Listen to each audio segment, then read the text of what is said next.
What if the next 3 days are not just another passing moment, but a divine countdown already in motion? What if while you are listening to this right now, decisions are being finalized in places you cannot see, not by people, not by systems, but by God Himself? This is not a message for everyone. This is for those who have felt a strange urgency they cannot explain, a pressure without panic, a silence that feels louder than noise. Something has been shifting beneath the surface, and you know it. You have tried to move on, but something keeps pulling your attention back. You have tried to stay calm, but your spirit refuses to settle into normal. That is not anxiety. That is awareness. God does not interrupt time unless change is scheduled. And when He speaks in numbers, it means precision, not symbolism. 3 days, not weeks, not months. 3 days where conversations will change, clarity will arrive, and doors will either open or close without apology. What you do with this moment matters more than what you have done all year. Distraction now is costly. Attention now is powerful. Do not listen casually. Do not assume this is just another message. If this reached you, it reached you on purpose. God is not asking for fear. He is asking for alignment. Stay with this message, because what you are about to hear is not prediction. It is preparation. The urgency of divine timing is not about fear or pressure, but about awareness. When God speaks about time, He is not referencing clocks or calendars the way humans do. Divine timing is measured by readiness, alignment, and obedience rather than minutes or hours. When God says the next 3 days are not ordinary, He is signaling that a spiritual convergence is taking place, where decisions made in a short window will echo far beyond the moment itself. These days carry weight because heaven has scheduled movement, and when God schedules movement, neutrality is no longer an option. Something is either positioned to advance or permitted to be left behind. Many people misunderstand urgency and confuse it with panic. Divine urgency is calm, precise, and intentional. It does not rush you into chaos. It pulls you into focus. In moments like these, God accelerates outcomes not because He is in a hurry, but because delay would interfere with purpose.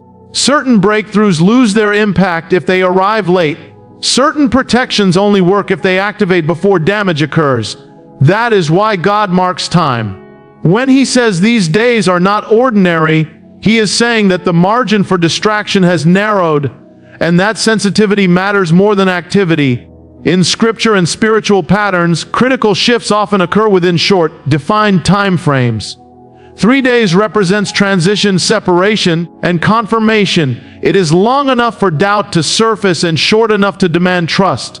During such moments, God compresses instruction and outcome closely together. He speaks, then He acts. There is little space for overthinking because overthinking can sabotage obedience.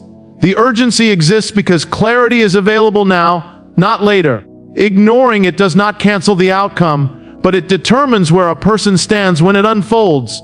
Divine timing also exposes the illusion of control. Humans plan years ahead, assuming consistency, but God disrupts timelines to reveal dependency. When God declares that the coming days are different, He is reclaiming authority over expectation. He is saying that routines will not protect you and strategies will not substitute listening. What worked before may not work now, not because it was wrong, but because seasons change. Urgency forces recalibration. It strips comfort and demands attention. Another reason these days are not ordinary is because heaven and earth are interacting more closely than usual. Decisions made in prayer, silence, forgiveness, or restraint during this time can unlock outcomes that effort alone never could. God often gives short windows because long ones invite procrastination. Urgency sharpens discernment. It reveals what truly matters because unnecessary things lose their appeal when time feels sacred. This urgency is also merciful. God warns before He moves. He alerts before He shifts. Silence would be far more dangerous. When God highlights time, He is inviting cooperation rather than surprise. The next 3 days carry instruction disguised as pressure. Not pressure to perform, but pressure to perceive. To notice what is being highlighted. To recognize what keeps resurfacing in thought or spirit. To discern what feels heavy versus what feels clear. Divine urgency separates passive faith from active trust. Passive faith waits without listening. Active trust listens and responds even when understanding is incomplete. In these moments, God is less concerned with perfection and more concerned with posture. A surrendered heart responds faster than a prepared plan. That is why urgency often comes without full explanation. God is testing alignment, not intelligence. The danger of missing divine urgency is not punishment but misalignment. God still moves, but the experience of that movement differs. One person experiences it as breakthrough, another as disruption. The difference is awareness. When God says these days are not ordinary, He is offering interpretation in advance. He is saying pay attention, because what is about to happen will redefine normal. Urgency also invites pruning. There is no time to carry excess weight into a new phase. Old habits, unresolved resentment, delayed obedience, and internal resistance become more visible under urgency. This is not condemnation, it is preparation. God clears space quickly when timing matters. These days are marked not by noise but by instruction, not by spectacle but by alignment. Urgency does not always feel dramatic. Sometimes it feels like a quiet insistence that something must be done now, a gentle but firm internal nudge that waiting longer would cost more than acting imperfectly now. When God speaks before a breakthrough, it is never to inform Him of what is needed, but to prepare the person who is about to receive it. A spiritual shift does not begin when circumstances change, it begins when perception changes. God speaks first because breakthrough without understanding can confuse, overwhelm, or even damage the one it was meant to bless. The spoken word of God ahead of movement is an act of mercy. It gives context to what is coming so the heart does not misinterpret the process. A spiritual shift happens internally long before it becomes visible externally. When God speaks, He is recalibrating alignment, He is adjusting expectation, purifying motive, and sharpening awareness.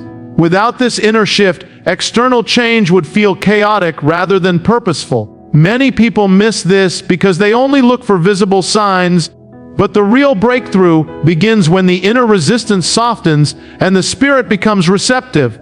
God speaks to shift posture, not just position. This shift often feels unsettling at first. Familiar thoughts lose their grip. Old desires fade. Things that once mattered suddenly feel irrelevant. This is not confusion, it is transition. God's voice disrupts patterns that no longer serve the next phase. Before He opens new doors, He loosens attachments to old rooms. The spiritual shift is the process of release happening before arrival. Without this release, the breakthrough would clash with the inner state of the person receiving it. When God speaks before a breakthrough, He is also separating signal from noise. In silence, distractions lose power. In clarity, urgency becomes focused rather than frantic.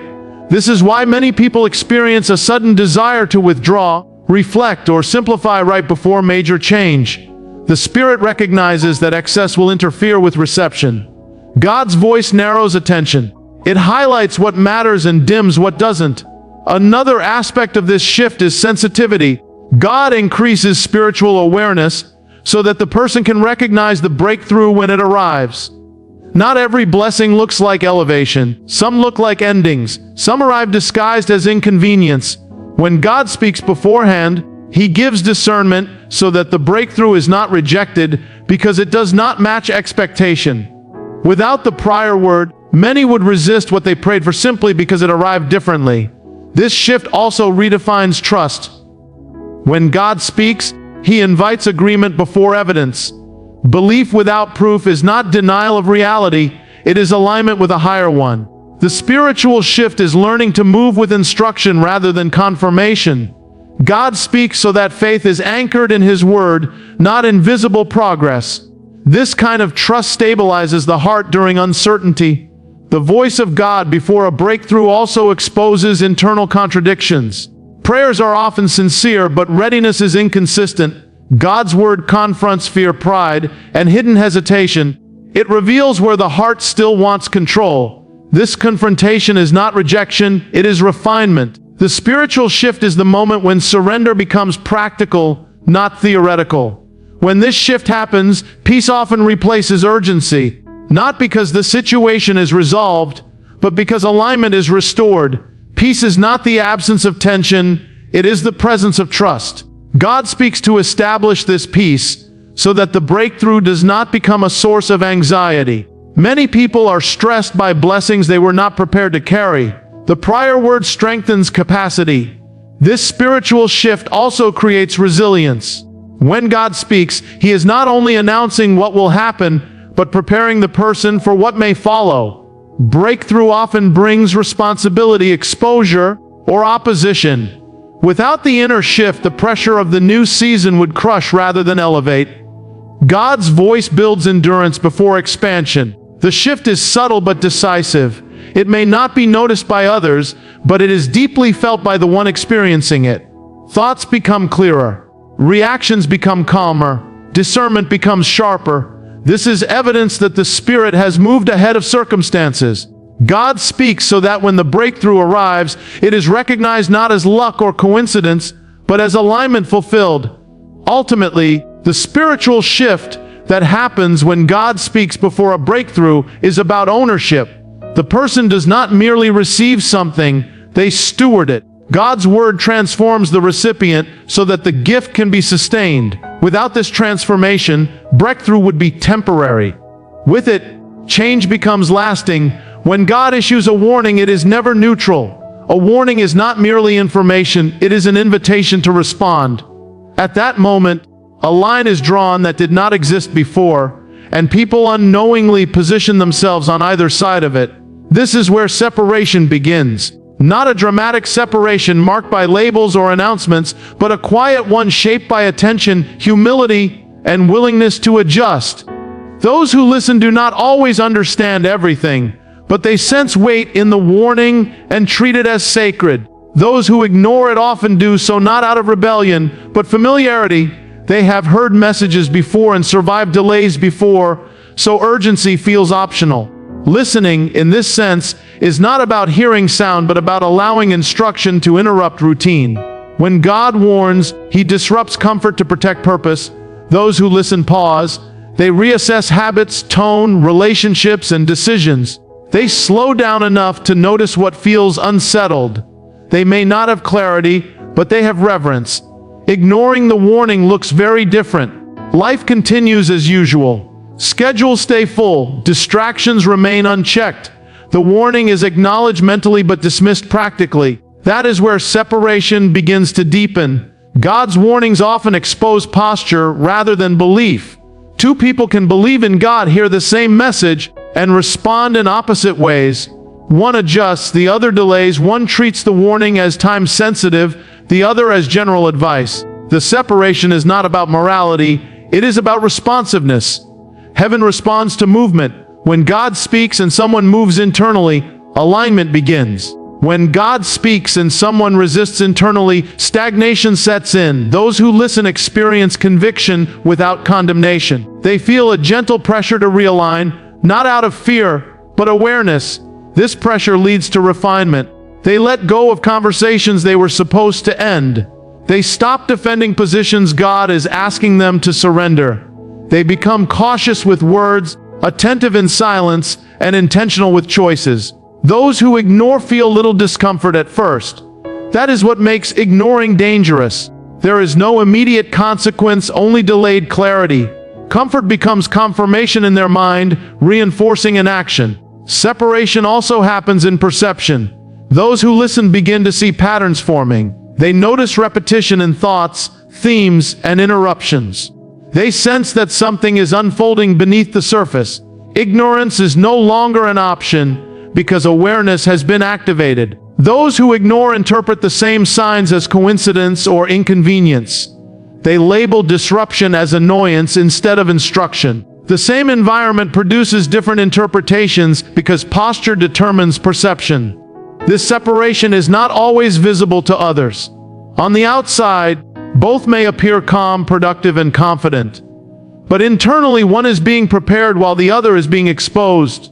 When outcomes arrive, the difference becomes evident. What feels like reward to one feels like loss to the other. Not because God favored one, but because one positioned themselves to understand what was happening. God does not separate to exclude, but to clarify. Warnings refine attention. They reveal who values instruction over routine. Listening requires humility because it admits the possibility of being wrong or unprepared. Ignoring preserves ego because it avoids discomfort. Over time, this difference compounds. Small adjustments lead to major alignment. Small dismissals lead to significant disconnection. Another layer of separation occurs emotionally. Those who listen may feel tension as they release what is familiar. There is grief in obedience because letting go costs something. But that grief is purposeful. Those who ignore avoid that discomfort initially, but later experience confusion when things shift without their consent. The warning was the opportunity to participate. Ignoring turns participation into reaction. God's warnings are also tests of trust. Listening means acting without full explanation. Ignoring demands proof before movement. This difference reveals where trust is anchored. Trust in God responds to voice. Trust in self waits for evidence. When change arrives suddenly, the one who listened recognizes it as fulfillment. The one who ignored experiences it as disruption. Separation becomes irreversible when the moment passes. God continues moving, but the experience changes. One walks with clarity, the other with questions. One adapts quickly, the other resists reality. Both encounter the same shift, but only one understands its purpose. This separation is not about eternal judgment, but temporal alignment. God warns because He wants inclusion, not distance. Ignoring is not punished, it is simply unprepared. Listening does not guarantee ease, but it provides context. When pressure comes, the listener recognizes it as process. The ignorer perceives it as chaos. In the end, the warning itself is the dividing line, not the outcome, not the result. The moment God speaks is the moment positioning begins. Those who listen step into alignment quietly. Those who ignore remain stationary, unaware that the ground beneath them is already moving. Hidden battles are rarely loud. They do not announce themselves with visible conflict or public tension. They exist beneath the surface, in spaces where effort cannot reach and logic cannot solve. When God speaks about hidden battles being resolved in the unseen realm, He is revealing that the most critical confrontations are not happening where human eyes can observe them. They are taking place in spiritual, emotional, and strategic dimensions where outcomes are decided before events manifest. What appears delayed, blocked, or stagnant on the outside is often the result of resistance already being addressed behind the scenes. The unseen realm is where motives are tested, intentions are weighed, and timing is negotiated. Many people assume that silence means inaction, but in divine order, silence often indicates intense activity. God does not rush resolutions because every unseen battle involves layers. Some battles are about protection, others about alignment, and others about authority. Resolving them requires precision. A premature victory can cause long-term damage, while a properly timed one establishes stability. That is why progress sometimes feels invisible, even when prayers are heard. Hidden battles often involve things people are unaware they are fighting. Internal struggles with fear, self-doubt, identity, and trust are not merely psychological, they are spiritual battlegrounds. When God resolves these unseen conflicts, He is not just changing circumstances but strengthening foundations. A person may suddenly feel clarity, confidence, or peace without knowing why. That internal shift is evidence that a battle has been settled before it ever became visible. In the unseen realm, opposition does not always come as attack. Sometimes it comes as delay. Doors remain closed not because they are locked permanently, but because something must be handled first.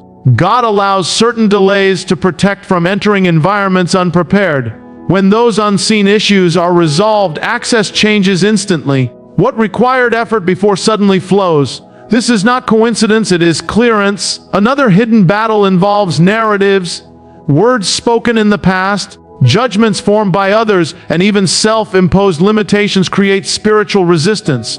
God addresses these quietly. He repositions influence, adjusts perception, and alters outcomes without confrontation. That is why some people experience sudden favor or reversal without explanation.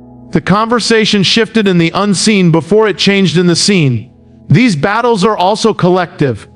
A person may be affected by generational patterns, relational dynamics, or systemic resistance that they did not create.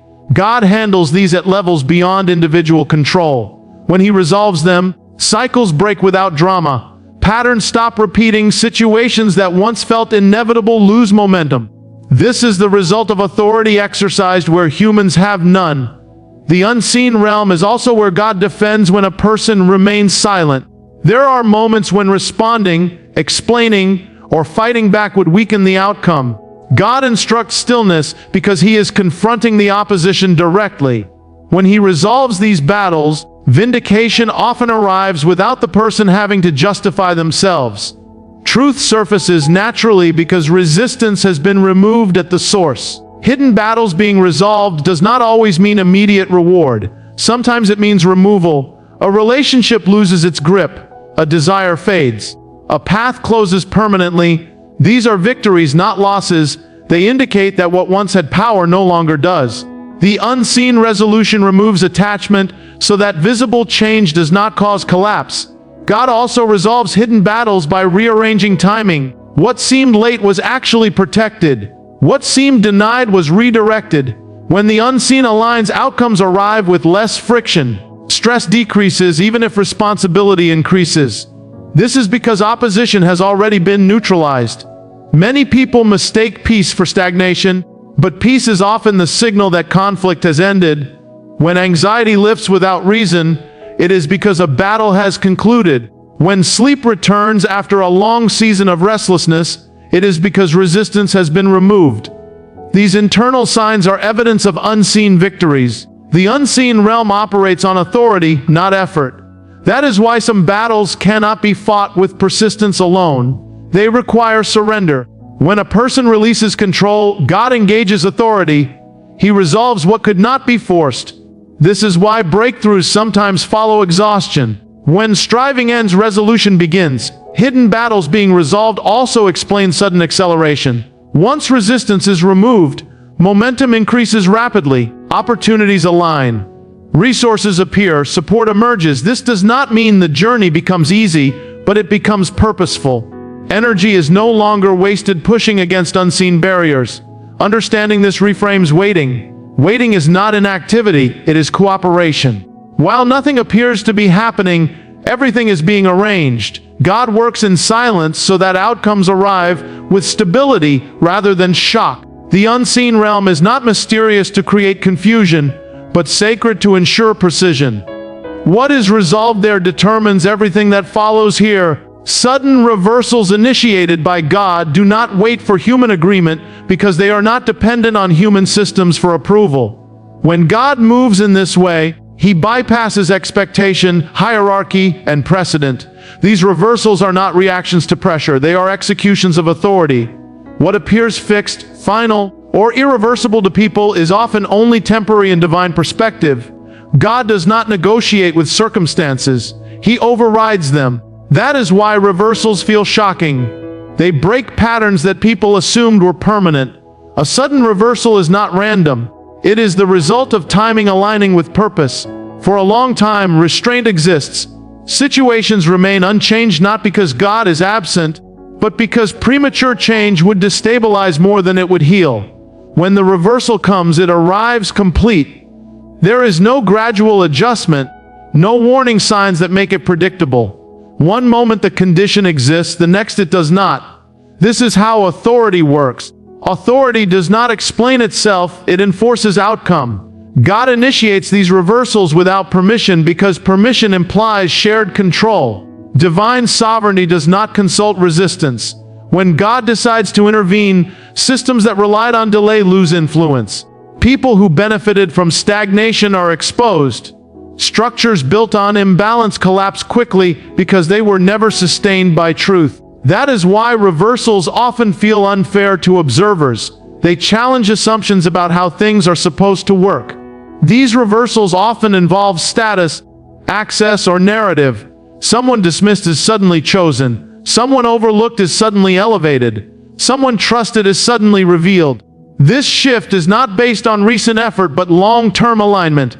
God remembers obedience that was unseen. endurance that went unrewarded, and integrity that was unnoticed. When he reverses, he compresses years into moments. What took others decades to secure is granted quickly because preparation already happened internally. Another aspect of sudden reversal is silence. God rarely announces them in advance because anticipation invites interference. When people expect change, they try to control it. Suddenness protects purity. It ensures that the shift is clearly divine, not manipulated. When no one can take credit, authority is recognized. The lack of permission is intentional. It prevents negotiation with fear, pride, or doubt. These reversals can be uncomfortable even for the one receiving them. Sudden change requires rapid adjustment.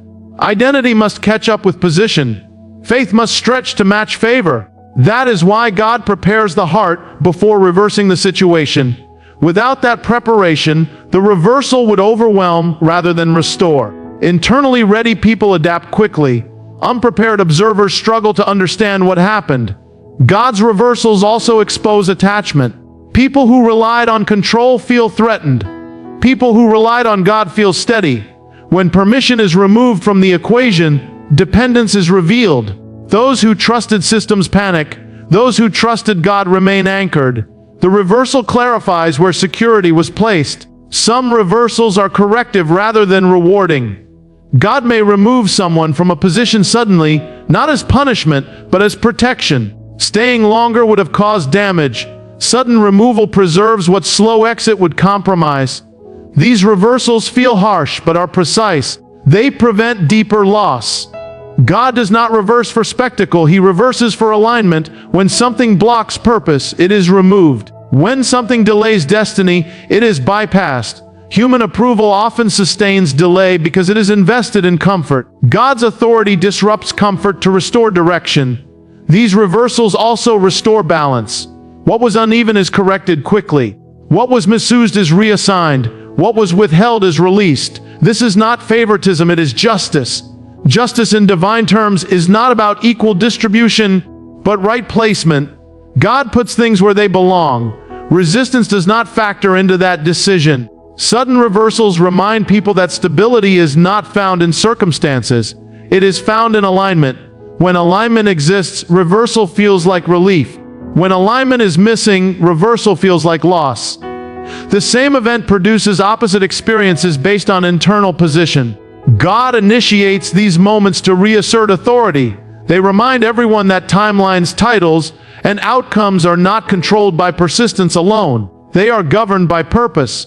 When God moves, explanation follows outcome, not the other way around. Understanding comes later. These reversals often mark transitions into new phases. Old rules stop applying. Previous limitations lose relevance. New responsibility emerges quickly. That is why sudden reversals require humility.